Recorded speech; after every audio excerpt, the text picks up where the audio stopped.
Carey here as usual, and joining me is Chris Charia. Say hello. Hello, everybody. And while he is here to encourage me and not at all heckle me as my Crash playthrough at the end of it, this won't take long. So, since new Marvel Ultimate Alliance content came out this week, we figured it'd be a good time to, play that shit. We got new X-Men characters. The Fox Disney assimilation is complete. Yeah. Well, actually, I should make sure that I have it updated while I'm doing this. Probably not the best time to do an update. Actually, while you're trying. Probably the best time, because if I don't do it now, it's going to be late anyway. So. Oh well, you didn't need those frames anyway.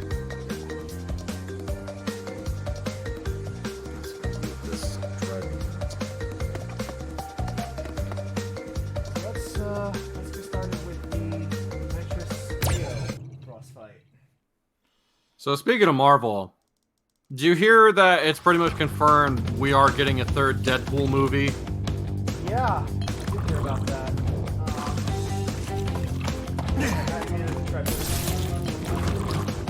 I feel like, now in all honesty, I feel like... Beautiful start. Yeah, sure.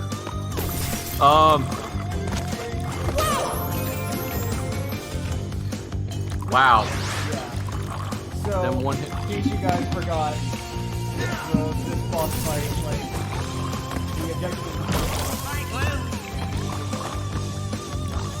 is essentially, in the original there was no justification why it did damage to a health bar. It's just and they added a little animation later. Oh, okay, okay.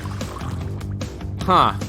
Yeah, I mean, there's a lot about the original game that doesn't make a whole lot of sense and was confusing to a lot of people, but that game was still very well beloved.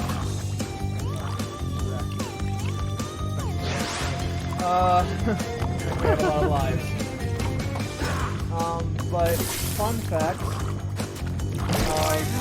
the big MacGuffin in this game is the Evolve Array, which is the thing that creates all the boss fights and Crash itself by mutating animals. And Brio is actually the one that invented that, not Cortex. Fair. Cortex is kind of like using him to do the mad scientist thing that mad scientists do. So Kelly is suggesting that you might want to boost your own audio if you can. I did it already. Okay.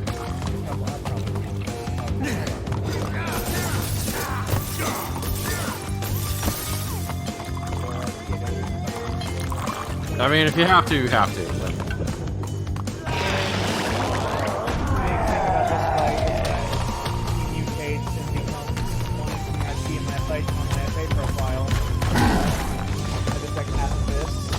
I don't know, not with that face. Yeah, not with that face. But this is actually a very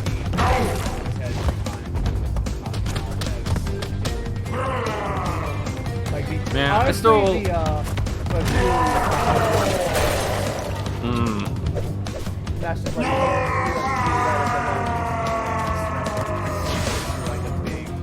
Of course.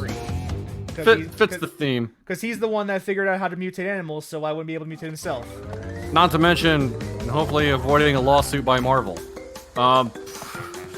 Oh, we could do the bonus level too. The deal with the content level. Oh, really? Yeah, because part of the DLC for this game was a level that was cut from the original release because it was too hard even by those standards. I gotta give them props for including that, of being hey, here's the reason we cut this shit, but you're welcome to play it if you want to. Be our guest. And you know how hard this game is. So the fact that they cut it even by this game standards, at least that level was too hard. Yeah. When they have publicly apologized for how hard this game is. Yeah. That's when you know. this level was a middle finger that should not have existed, but it exists well, now. This one isn't the one. This one is part of it. Oh, okay.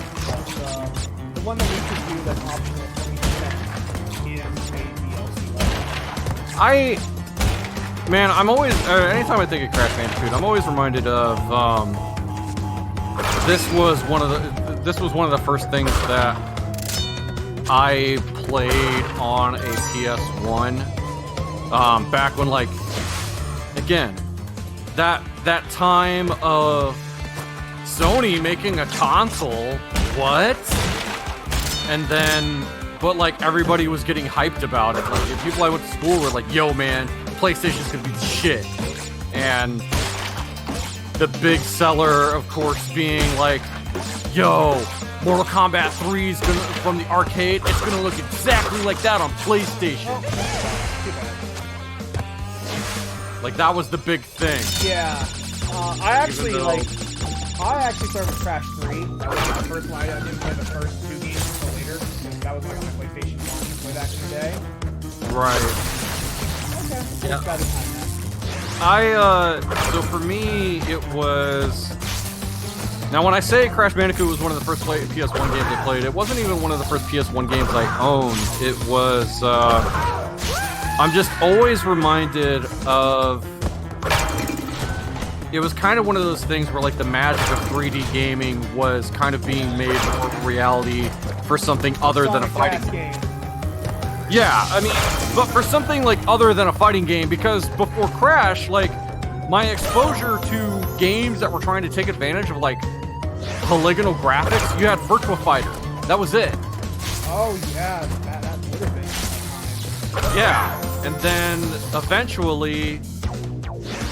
I never saw the first Tekken in arcades, but Tekken 2 and Tekken 2 I would see in arcades, but I did play Tekken 1 at a friend's house. And I remember at the time I didn't think Tekken was all that great, although like I still thought Virtua Fighter was better, but granted Tekken did have a better frame rate and stuff than VF1.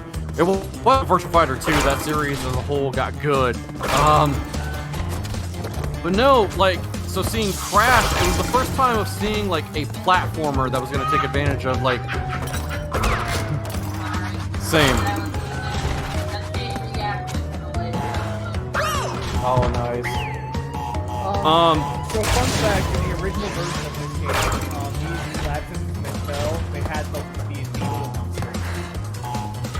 Like, as you do, as everything probably did. The famous Wilhelm scream. If you don't know what it is, like, look that up. Yeah. Oh no, That's a sound effect like everybody knows when they hear the name of it. No, Crash Bandicoot. I remember it was one of the first PS1. It was one of the first times like holding a PS1 controller. And it was a demo I played in a KB toy store, which those used to exist. It was our local mall, and they had a KB toy, and that was the first time I played like a demo of PS1, and Crash was on there. So it really was the first time of seeing like polygonal graphics being used for like a platformer in a sense. Because Mario 64, I think I never had a chance to play yet until later on. You're supposed to use these corners as a platform, but I always do anyway because... You kind of have to. Let's be honest. This game fucking fucks you in some of the situations it puts you in. Oh yeah, especially this particular one. Like, even again, Naughty Dog apologized for how hard this game was way back in the day. And that's how you know when the developers go, "Yo, this was way too hard." Yeah, no. Yeah, I missed the boss in the Tawna level, which is what happened. No, we're gonna do like we are about to finish. We're literally it is the Great Hall and then the final boss. Let's do this. Let me just kind of DLC while we're at it. Let's do this. So hard that it didn't actually make the original game. Oh dear. Um, man, just thinking of like, so Crash 1, I remember playing that demo. A friend of mine who had a PS1 before me, and granted, I think it was another year until I owned a PlayStation because a PS1 was the first console I ever bought with my own money. Before that, you know, having to have my parents buy stuff for me. And then when I was 16 and I started working a part-time job and all of my paychecks just went to video games and dumb bullshit. And like Crash 1, I never really... Shit. Look at this shit. Ooh. Oh, Look at this shit. Oh, fuck off. The timing on this, no. Already, this is like, no wonder.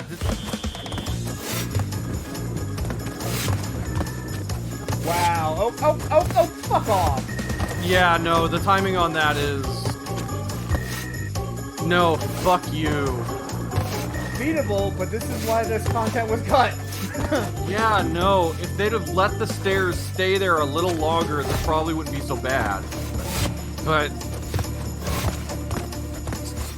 There we go. F you to the person who just didn't want to change the timing on that. Well, they cut the level. Yeah.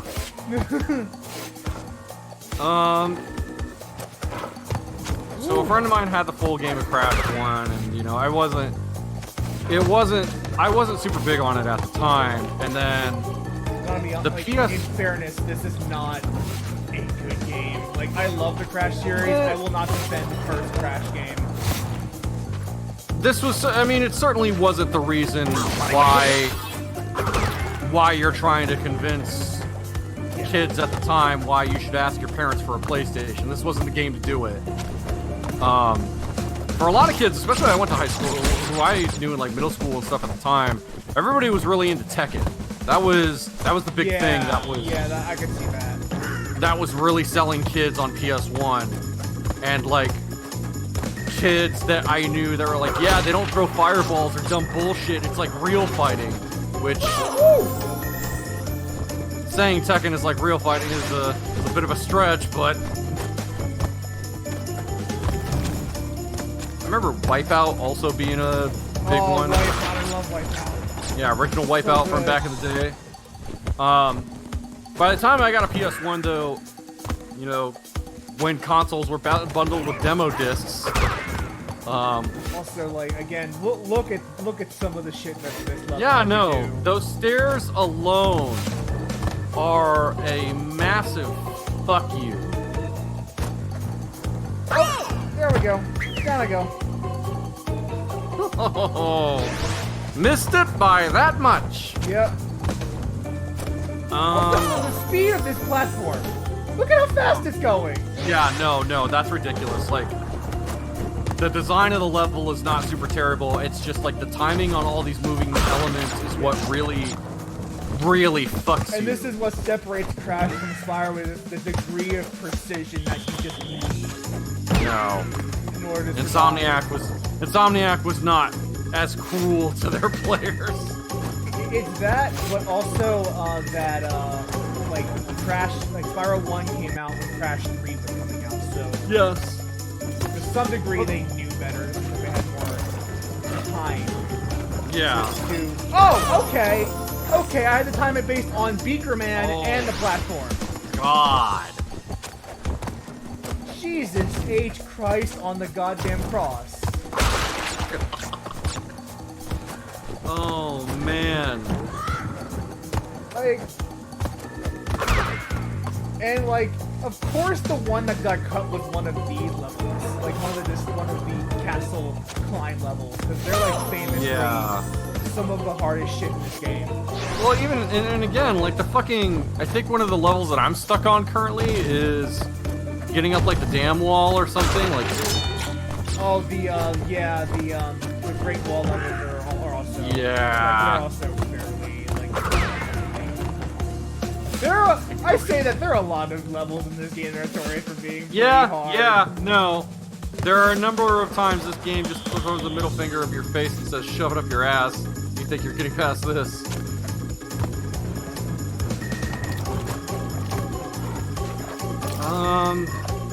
By the time I got a PS1, there was a demo disc on it that had a demo for Crash 2. And Crash 2 is a lot better of a game. Yeah, although I skipped that game and I never really went out and sought out buying it. Not until way later on when I started collecting, but I think it was like a single snow level that was in Crash 2 that they had on the demo disc. I couldn't fucking tell you what it was. They also on that demo that I actually would go out and buy was the fucking notorious ass bleedingly bad Star Wars fighting game, Masters of Terras Kasai. Oh, one of the ranking of fighters. Oh, that game. Yeah, I'm with you, Xenochrist. I like Crash 2 and 3 a lot better than I like the first Crash game, like by 5 miles. Crash 2 is my favorite of the series, but Crash 3 is also good. I actively dislike the first Crash game. Yeah, Crash 3 Warped was the first time I bought a Crash game and owned it and like wanted to like play through and beat it. That was the first one, like, that was one of the first times I did that. And then later on I would buy a copy of Crash 1 and 2 for a collection. Look at the spike at the end of the stairs. Uh-huh. It's like, you will fuck this up and you will die, but that's what we're here for. I got 50 lives to spare.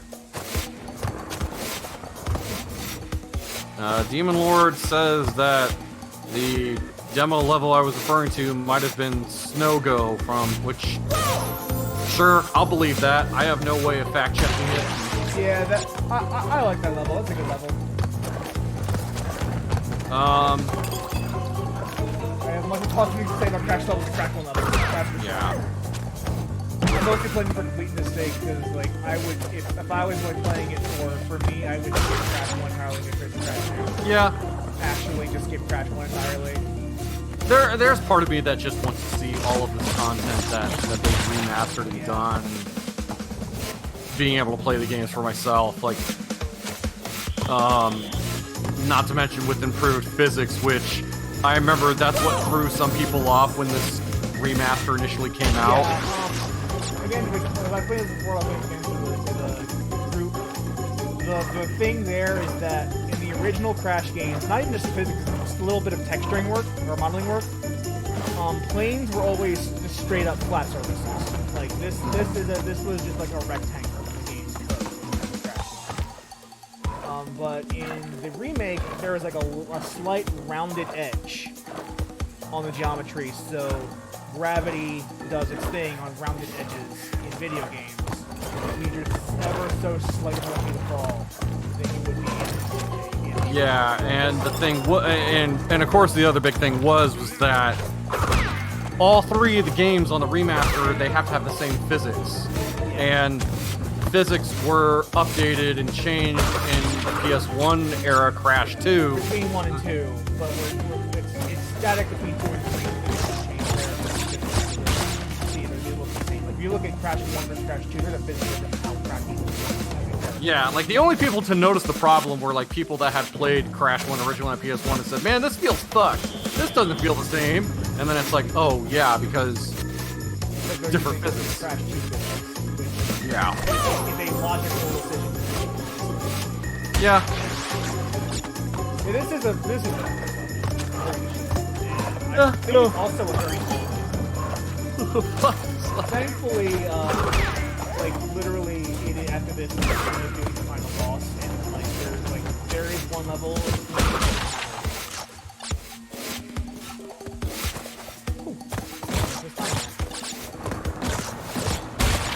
I still wonder if they're ever, I doubt it, if they would ever bother to remaster Medieval 2. See, that game, that is one of the hardest.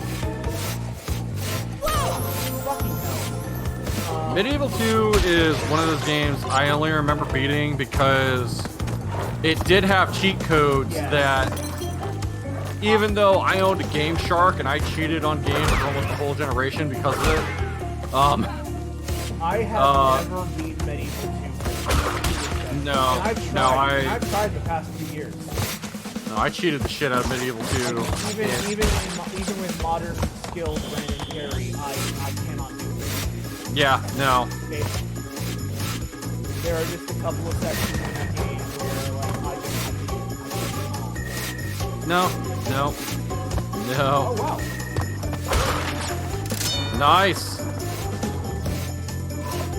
As RuPaul says, don't fuck it up. Oh! I fucked it up. What'd I just say? Oh, they give me masks now for some safety, which actually will be helpful. Nice. Like, usually I scoff at the mask and go like, I'm falling. Masks aren't gonna help me right now, but this is a particular level that actually will be useful in fights. Yeah. I'm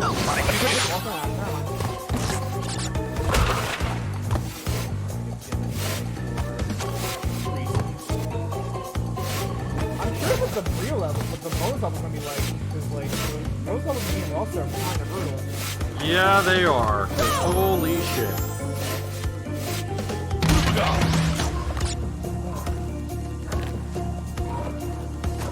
Makes me... Saying stuff like this also makes me look forward to, Games Done Quick is gonna have their marathon in a few weeks. I think it's like second week of January. Oh, are they? Yeah, because there's usually like there's Games Done Quick, and then they'll do Summer Games Done Quick. They did a third event sometime. I think it was at MagFest or something. I don't know. They just did like a third event, and I was like, oh, okay, something for a weekend. Like that's awesome. Like somebody might be able to correct me when they did that. It was. I think it was in the fall that they did that. I love how you almost have to jump ahead of time. Like you have You to. really do. This is all memorization and like exact timing. Like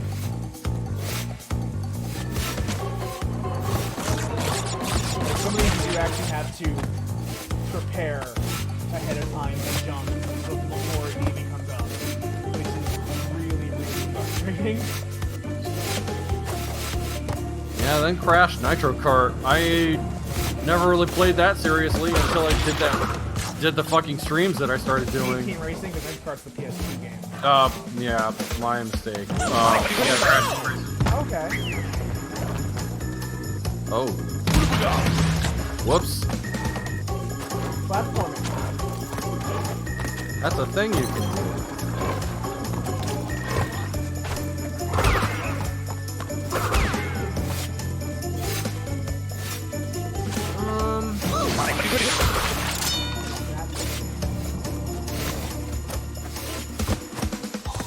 Man. Also just being reminded of, like, the PlayStation 1 classic consoles that I still occasionally see. The games they picked for those weren't good. And I mean, probably some of the biggest problems with it was that there's part of me that wants to believe they did the best they could, but also I feel like if they'd have actually taken more time with it. So fucking fast. Oh my god. Yeah, Metal Gear Solid and Final Fantasy VII. They had Tekken 3 on that thing, which is funny to me because Tekken 3 is a game they kind of can't re-release because there's a licensed character in it. But they did it for that. Tekken 3 has a licensed guest character named Gon, who is a little orange dinosaur thing that is more well known from a series of manga and anime. Yeah, so for Tekken 3 to be re-released, they would either have to cut that character or maybe they work out a license deal again to have him to be able to resell the game. That's one of the reasons you don't see that on like PSN. Like you can buy Tekken and Tekken 2 on PSN. You can't buy Tekken 3 on there. Oh, come on! Ooh. The timing of the third one, so it's the other way. PS1 Classic, like, and again, shit like Mr. Driller and They included like one Ridge Racer game on there, which they kind of had to do because Ridge Racer has always been synonymous with PlayStation as a thing. It's Ridge Racer! Ridge Racer! But no, like, with these re-releases, you know, Activision had no incentive to fucking put Crash and Spyro on that thing. Like, the only reason you buy a PS1 Classic is if you're somebody that has looked up tutorials on how to put your own ROMs on it, and then away you go. I mean, the game selection is one thing I could have overlooked on the PlayStation Classic, but the fucking choices that they made to include PAL ROMs that ran at lower frame rates. What? Like, why? Yeah. Yeah, as Calorak also mentioned. Why platforming? Why did you do this to me? Why? I know what you mean. I know exactly what you mean. Oh, you thought about the PS1. Yeah, I mean, and it is kind of, you know, sad fact is that most of the PS1's best games were third party. Yeah. Like, that's what made Astro such a terrible idea. Yeah, that fucking... And Remember again... they got the Dante that wasn't the famous one? Because we gotta get the hype train moving on this shit. At this point, Kelly's right, you can't get right very high. Yeah, no. It's just easier. Yeah, they're cheaper and easier to work with because, like, the big thing I remember about the PS1 the big thing I remember about the PS1 Classic though is like when people were easily able to start hacking it because if you plugged in the right like kind of Logitech keyboard into one of the USB ports, you could get to the BIOS and then just do whatever. Trying to think.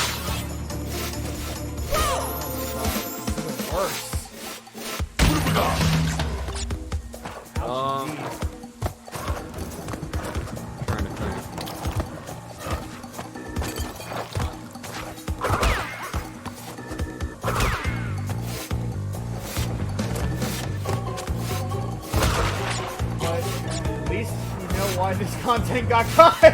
Yeah, no. Can you imagine like little Timmy doing this for Christmas, getting to this section and going, fuck this shit? It's like... Except Timmy doesn't go, fuck this shit. Timmy goes, if I don't beat this, I'm not getting more games until like my next birthday, so I'm playing this. Yeah, no, because like... I mean, you know, I that give... That is why children have higher tolerance for bullshit when it comes to video games than adults do. Yeah, I mean, I give kids credit where, like, you know, some kids are better at some hard shit than people sometimes give them credit for, but at the same time, there are some games... time to get good. No, yeah, exactly. But, like, you know, when I look at what the shit I grew up with, and there's a reason you hear the term Nintendo hard. 8-bit Nintendo games. Fucking god, this platform! Oh, it's that last one. Why did they change the sequence?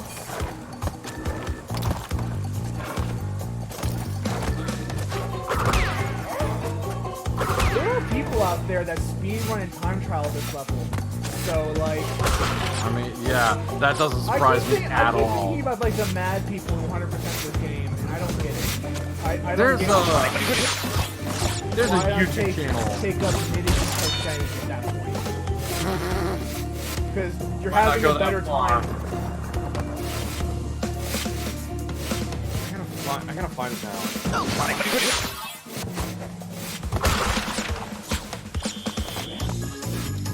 It's a YouTube channel called Summoning Salt, and it's spelled pretty much like it's supposed to be spelled. It's not anything stupid. Yeah, Summoning Salt, he basically is a channel that kind of like looks at like the history of record times that have been set on various games, and like also listening to him like break down like the various strategies and stuff that get used in all these games. Like, it's fascinating.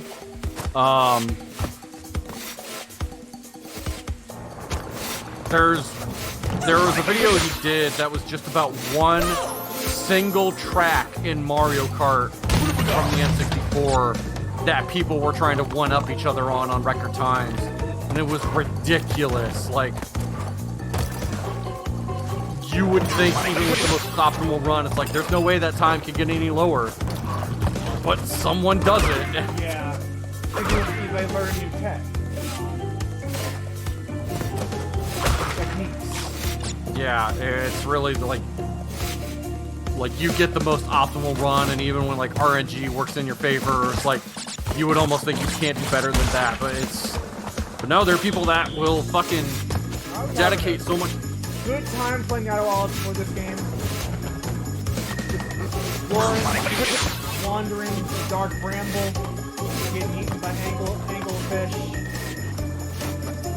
That was more fun than this.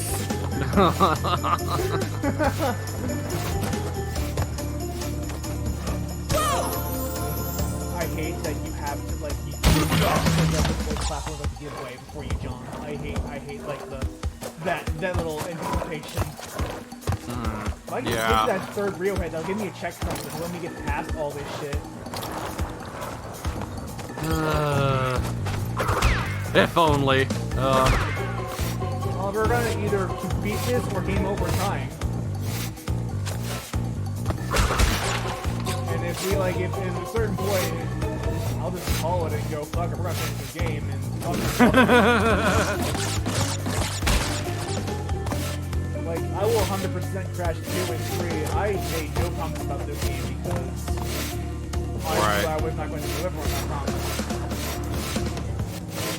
No, getting 100% on. I think you explained it to me once to where, like, it's almost impossible to do in the original game. Yes. In the original release of Crash 1, to get a gem in a level, you had to beat getting all the boxes and beat the level without dying. Oh, yeah, no. A single time. Yeah. Fuck off. Yeah. Without dying. Oh my god! It is that particular. It's that one. Yeah, it's that particular platform. Because the timing is different. Yeah, it is an absolute nightmare. It violates the rule of threes.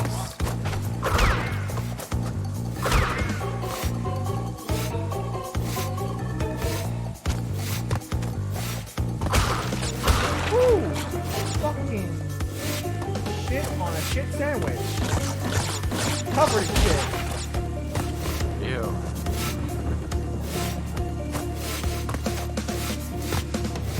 I also love that you have to fall, you can't jump because of those spikes. You have to fall onto the stairs. Oh wow, yeah, that's always the thing that can really get you about some shit like that. It kind of reminds me of fucking, you know, hopefully the only time I mentioned this on any one of these, fucking Angry Video Game Nerd when he talked about one of the first this level beat me. Like one of the first Ninja Turtle games that was on the NES, and there's this one shitty platform jump that looks impossible to make. Yeah. But you're not even supposed to jump over it, you just walk across it. It's just... So this is a unique level, where the exit is right there, and you can see for every gem I have, I am on the platform. And the idea is that if you get all the gems in the game, you can like just jump right over to the end, but you get the secret ending. Right. Because of how hard Crash 1 is, this is the only game where the secret ending is not canon. Wow. So, you get a scene essentially where Crash and Tawna fly off on a pterodactyl. Yeah, they just say fuck it, bye. But since we didn't do that because I am a sane person and don't 100% crash without cheats. Yeah, I never had that scene without cheating in this game. I just because this game had the old password system where you could just put a password in that has everything on that has 100%. Yeah. And that was the only way I ever saw that ending. I forgot the old game had a password system. Holy shit. Oh yeah, that's because and Demon Lord reminded me of it. You couldn't save unless you be level with that dying. Oh god. You couldn't even save the game. Holy shit. So like,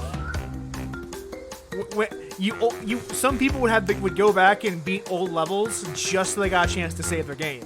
Yeah, that seems really fucking antithetical to whatever initiative Sony had at the time. You had to beat the game without dying just to be able to be leveled without dying just to be able to save your fucking game. Memory card technology allows you to save. Only when the game fucking lets you.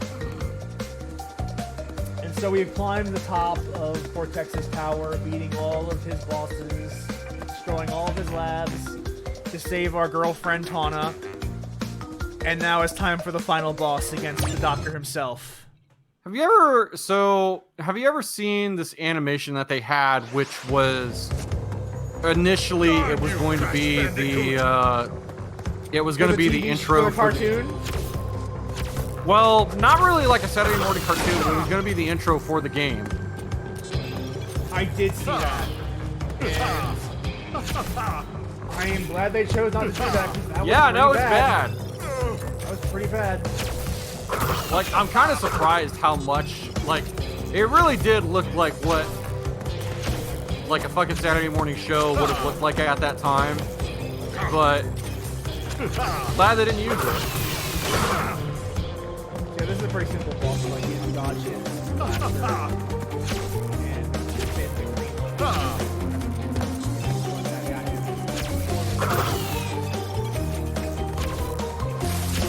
Of course. Yeah.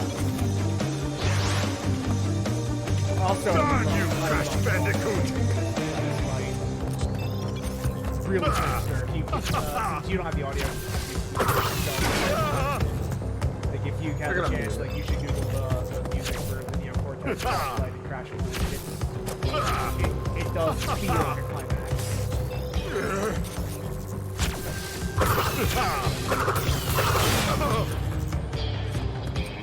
There's a very sinister vibe. Also, I like to see like all of your havoc you've wreaked. The island is burning down. Like this castle is literally on fire.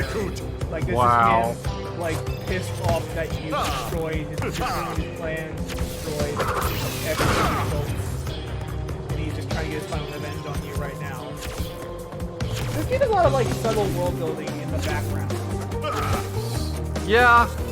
Like, and that was true in the first game. I would always even preserve. I can believe it.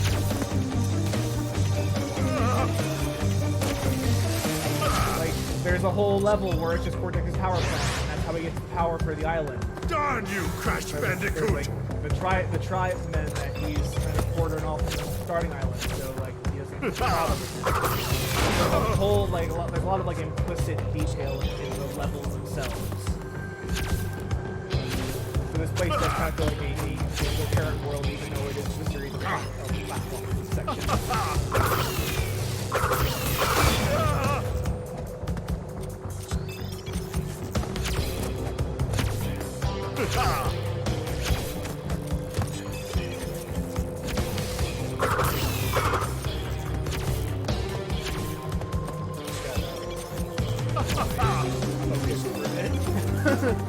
Yeah, it kind of takes some This is actually concentration. deceptive. Like it's easy, but it's deceptively like there's a lot of things that can go wrong.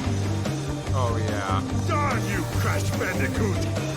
Like this isn't like a difficult boss fight from like what you have to do. But you gotta keep focused. Will be the end of you. Because Crash the Fragile Flower, who dies instantly to any attack.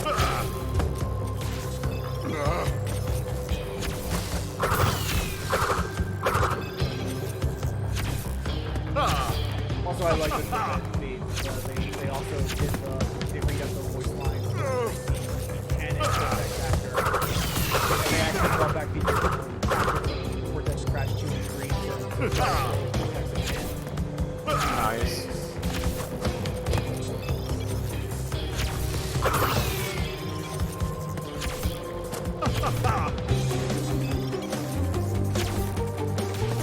Yeah, but this does require, like, it's not hard, but there's a lot that can go wrong. Yep. And this is the thing that I dislike. Like, Crash is a very lethal game. In that, like, any one false move will be your end.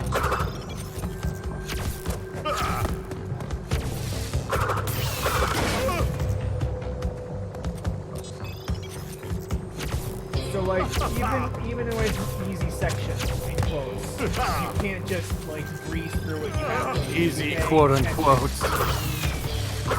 You have to pay attention, otherwise you will just get, like, owned by a misfire. It's very focused on precision.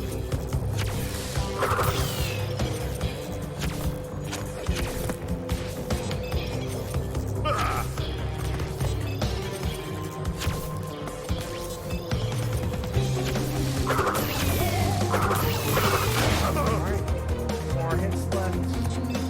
Woo!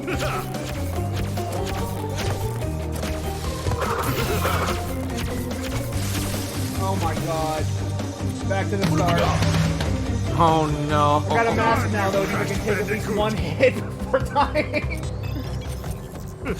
I like that dynamic difficulty that they like. I talked about it in one of the written pieces, but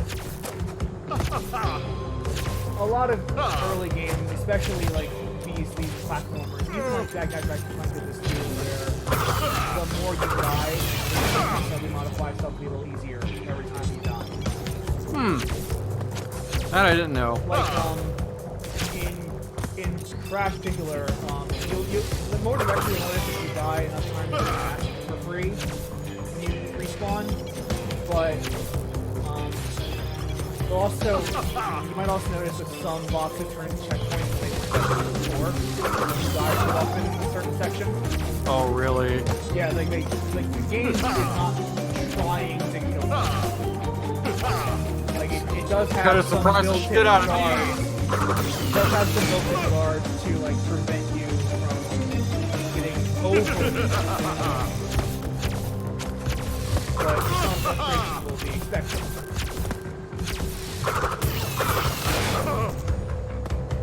I think it's actually easier after the third round. Yeah. Down he goes.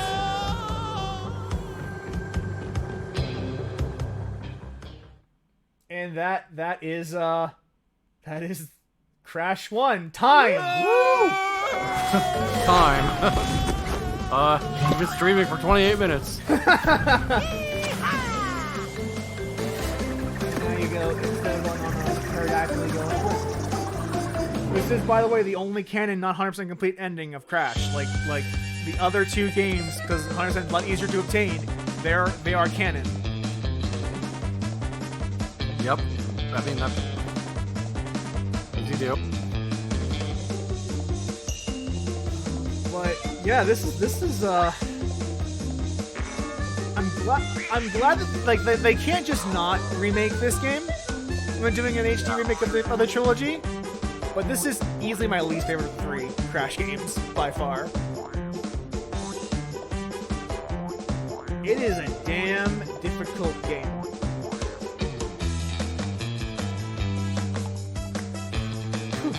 But at least it's over. Yeah.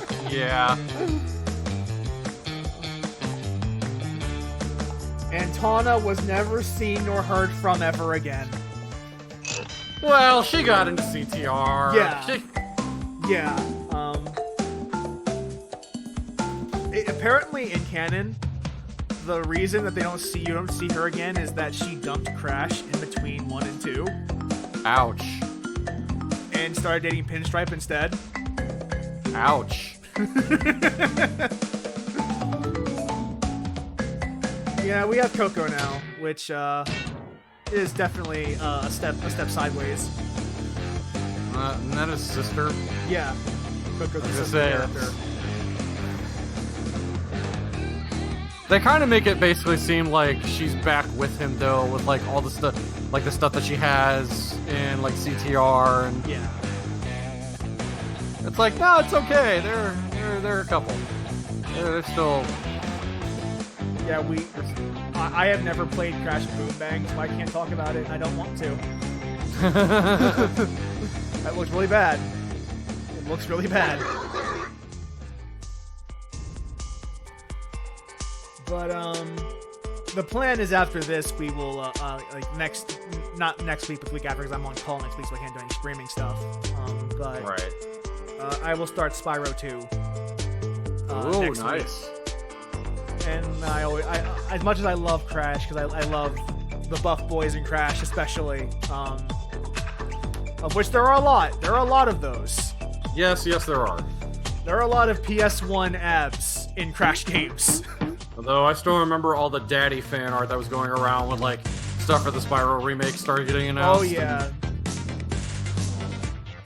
It's like I will save this dragon. This one is daddy. Yeah, there are a lot of good choices in the Spyro remake. They did a really good job bringing the dragons to life in that game. In the remake, there's so much detail added to the remake in Spyro. It really is incredible what they did to that game. Whereas here, there's still a lot of detail, but that was kind of already in the game, more or less. So it's more like preserving those details, than adding to them. Where the remake for Spyro had to actually build and add a lot of details, because those games are not very fleshed out. If you go back and read and watch and like look at the PS1 footage of that game. But they did a good job in these remakes, for sure. Toys for Bob.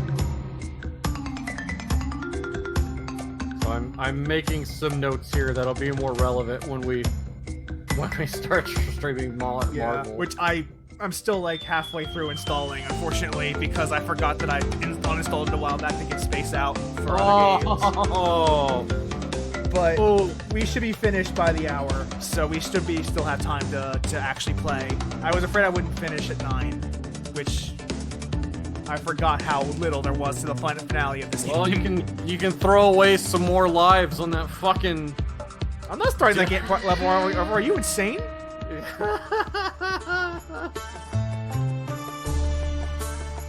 Gex. Yeah, I remember Gex. I never actually owned any of the Gex games, but I borrowed them from people that I knew at the time. I had one. I think it was the third game. The only thing I remember about it wasn't the first one, which was a 2D, which was like 2.5D side scroller, but I'm pretty sure it was the third one because of the biggest thing I remember about it. And you saw this lady all in the advertising. It was just this blonde lady in a fucking black cat suit, and she would be in some of the FMV cutscenes for the game. But that's all I remember about it. That's the most I remember about that game. Yeah. Like those old, like, did you see some of the ads for the original Ratchet & Clank game? I vaguely remember it was basically like, it was this weapon testing gimmick. Yes. And yeah, it's like, oh no, we actually turned our friend into a chicken. Like, things like that. Just. Actually not, like, those actually weren't bad ads either. No. And something that was funny on some of the PS3 games, although I think they also did this on the PS4 remake, which had like the museum, and you could actually watch. Yeah, you could actually watch some of the Japanese advertisements, which are a little goofier because it's like they dedicate the whole shtick of here's a guy in a Ratchet suit that we paid to do. Yeah. Also, you notice like the Japanese line is a little softer, and he's got like bushier eyebrows in the Ratchet, like in the Japanese Ratchet design.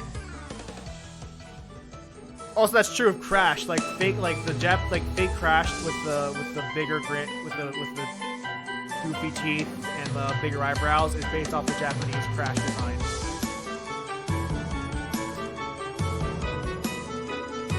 A lot of like I will say, as hard as this first Crash game was at the time, and it's still like notoriously hard. People like Game Theory compared to Dark Souls when the remake came out.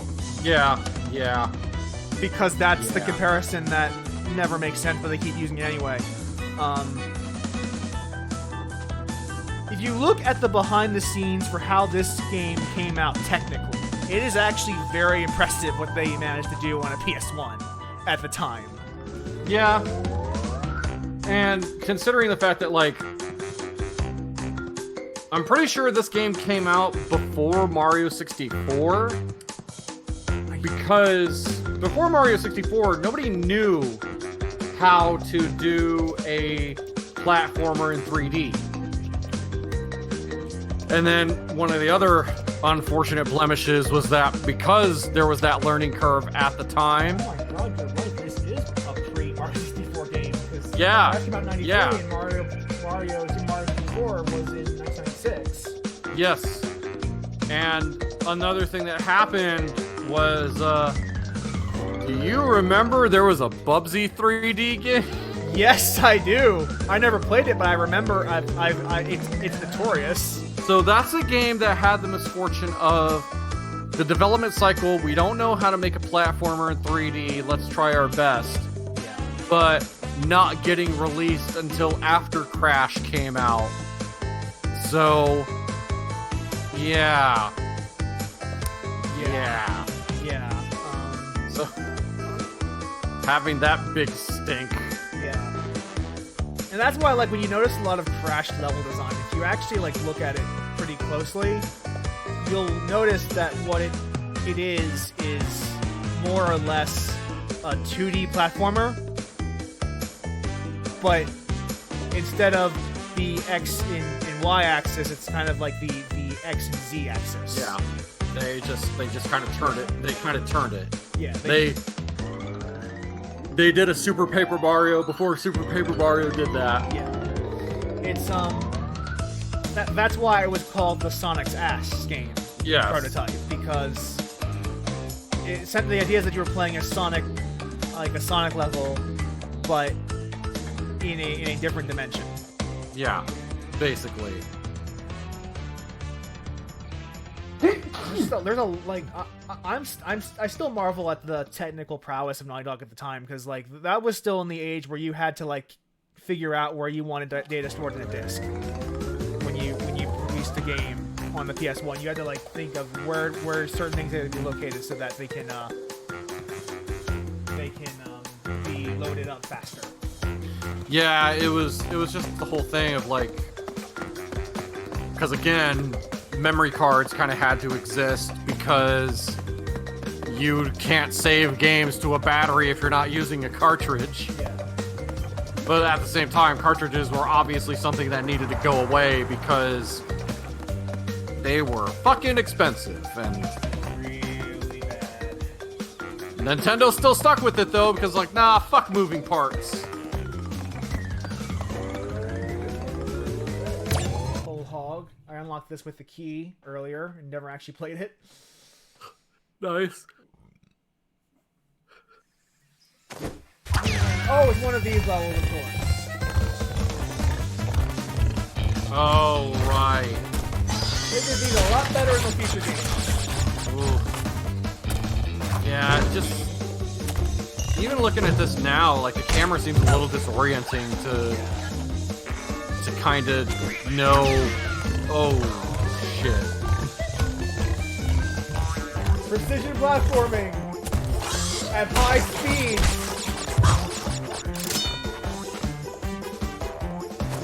Having the camera go through like the twists and turns, I think is like the real big kind of piss off. Like, for this to even work back in the PS1 era, you had to do this. Yeah.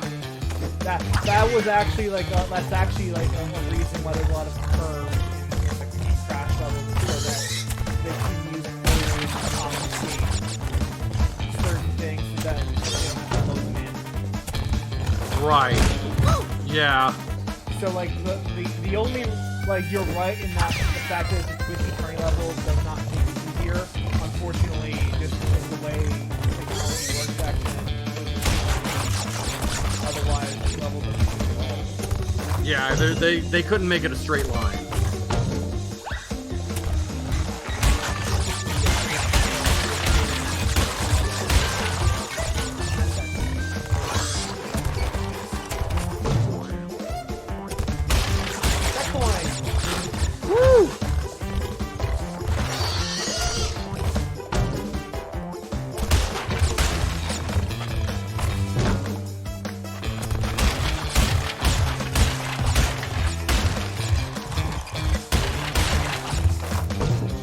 I think you got this. Yeah. But I might have jinxed you, I don't know. Nope, I got the gem. Woo! Actually, wasn't that bad once you get used to it. Yeah. But that is Crash 1. That is Crash 1. Yeah. It's a fucking video game. It is a video game ass video game. I also do appreciate that, like, if you're just starting out, like if you're just playing after like a new profile, they add this Prometheus DLC to the start of the map too. So that if you want to just like go straight from I just started playing to I want to play the DLC, where they cut content level, you can do it right here instead of all the way over at the end, where I was. Because if you want to hate yourself, we won't make you wait. Yeah, exactly. There is actually one thing we can talk about while we're still here, and I'll just go back to the main level is that they did add time trials to this game, because they weren't in the original release. Time trials weren't a thing until Crash warped. Okay. So, the way the time trials work is that you catch the clock here and you start time trial mode. And it's basically every time I hit one of these boxes that's yellow, it'll freeze the clock stop. Right. Basically CTR rules. Yeah. But... Oh yeah, exactly. Man, I remember, I'm also just kind of reminded of when Sly Cooper did this. Yeah. There would be time trials in those, and one of my big motivations for completing that was if you beat the time trial in the Sly Cooper level, you'd get fucking commentary, Oh, which yeah, the commentary. That was a really cool secret. Which that stuff fascinated me, as well as like hearing some of the challenges that they had, like developing the game and Fortunately, due to the nature of time trials, when you do die, and you will, you don't lose a life. yeah, start over. You go start from the beginning, but you don't lose a life doing it. So, like, there is no penalty in terms of progress for, like, trying to fail the time trials. And I should again remember that these weren't in Crash Bandicoot in the original releases. Like, this is something they added strictly in the third game, and they brought in the 5 HD re-release, ported that over, and made time trials where the games didn't have Which I think works. Although you do, like, you can tell they were added in afterwards, because the level design in those two games was not at all conducive.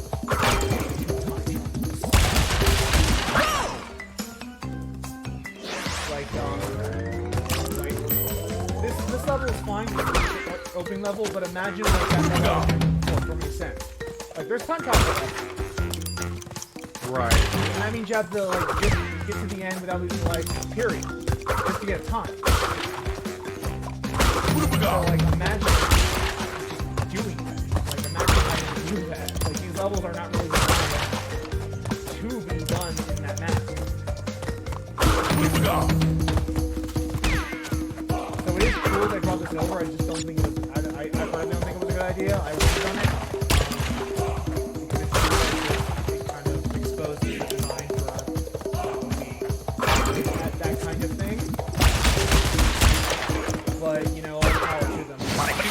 congratulations for being successful. Boy, remember when Crash Bandicoot had Game Boy Advance games for a short time? Oh yeah.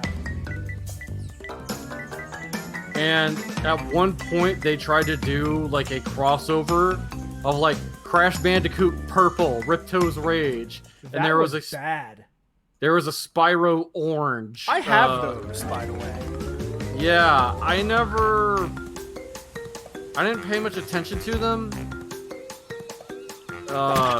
Mostly because, like I said, like after the PS1, my interest for Crash and Spyro was not there. Yeah.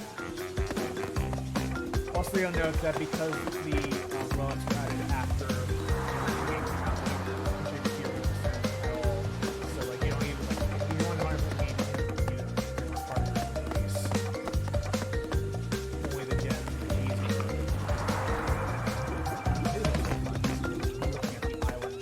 there's a lot of really good art in this like level select screen. With the Bentley level select screen, there's a lot of art like that goes into it. I mean, and it is really impressive. Like it's really pretty looking. Yeah, as with anything. Going through the 3 islands. You know, we've got all these extra teraflops. We gotta use them for something. I don't know if teraflops is something you could say about the PS4. I don't. I mean, this is like this level select screen is the same as it was the original game. The way you go through the island. Like, well, yeah. You see it, where you do get the sense that you are like going like making major.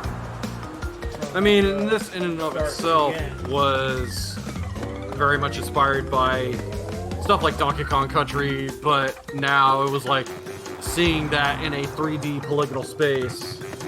Yeah, like this game really is inspirational as Link. Like it's pretty transparent about the games that inspired it.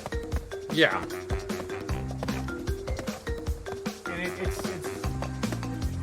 And and they bring it over to the remake. They did a really good job, just bringing everything into this like whole package. Whoops. I am scared that I might have forgotten to because I forgot to install Black Marvel Alliance, that we won't be able to play it. Yeah, 56 minutes and counting. So yeah, I'm sorry, Chris. Oh well. We'll have to say we'll have to save that one after New Year's, I guess. Yeah, I guess. It's not like it's going anywhere. The content's gonna be there when we're ready for it. Yeah.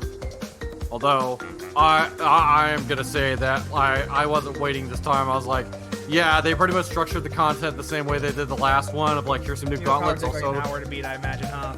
Here's how you unlock these new characters, and I was just like, yep, give me Iceman, and then shut the fuck up. I assume you did it all though, right? You didn't just unlock Iceman and stop there. No, so I unlocked Iceman, played by Sean Ashmore. Not really. I fucking pulled out notes of like actors who have played these characters on film, because all the characters have been portrayed in movies at least once. Phoenix played twice. Jean Grey. Jean Grey, so you can just like play Jean Grey in that movie.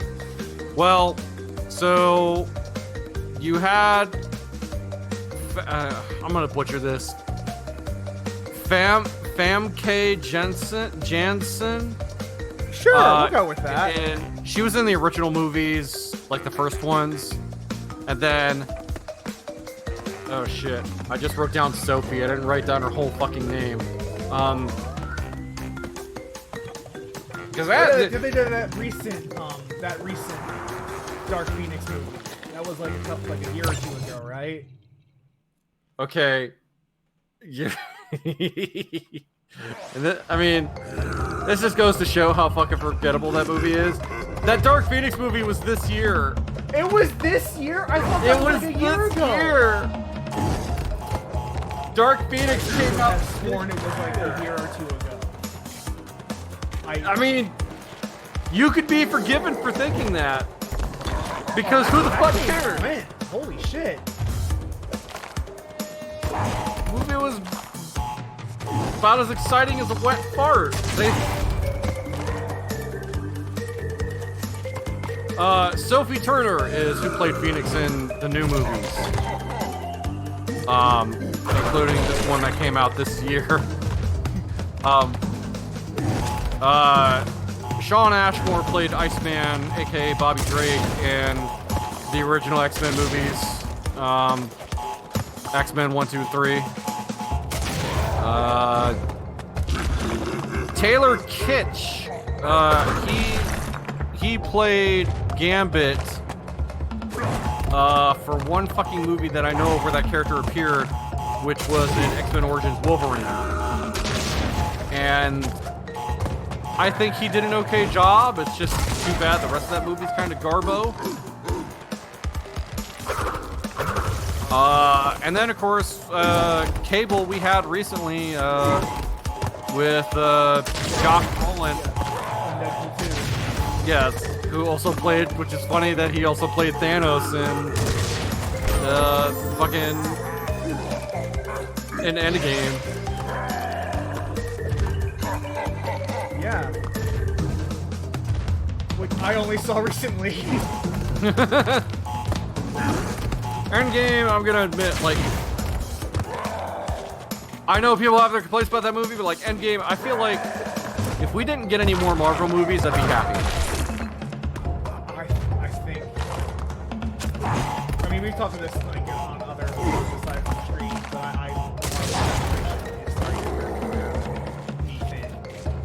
Oh yeah, but like Endgame, I feel like.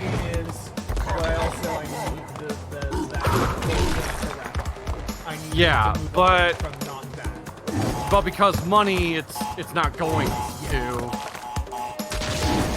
I mean, it's funny when so I was watching something earlier today that talked about how like there was a time when superhero movies were big and then they just fell out of favor after you got stuff like Batman and Robin, to where like even Batman was a character that movie makers didn't want to do anything with. Like the word superhero was kind of like a bad word in Hollywood after that. Oh yeah. And it wasn't until Wesley Snipes in Blade that Hollywood even wanted to give a shit. And bring back the era of people think superhero movies. I agree. Let's do it. Let's make this superhero movies a bad, make superhero a bad name in Hollywood. Let's do it. Let's do it. At some point, we're probably gonna get there eventually, where like something's gonna come along. Make more Dawn of Justice. Make more of that, so I can stop talking about superhero movies. Although Henry Cavill is a pretty good Geralt of Rivia, I'll tell you that. I should watch that sometime. Did you play Witcher 3? No, I kept planning on going back to Witcher 1, and you're like me, like you say, oh, the 30 came out, I play the first two first. I want to. I mean, I have those games. I did that. Like, I did that. I am with you on that. I mean, there's something to the narrative of those, you know? It's... Although I will say really That's fair. Because I have the third one, too. I never got the expansion content for it, though. I also love these cartoon muscle men with huge chests and, like, no legs. Like, they all skip leg day. That has always been a thing, like...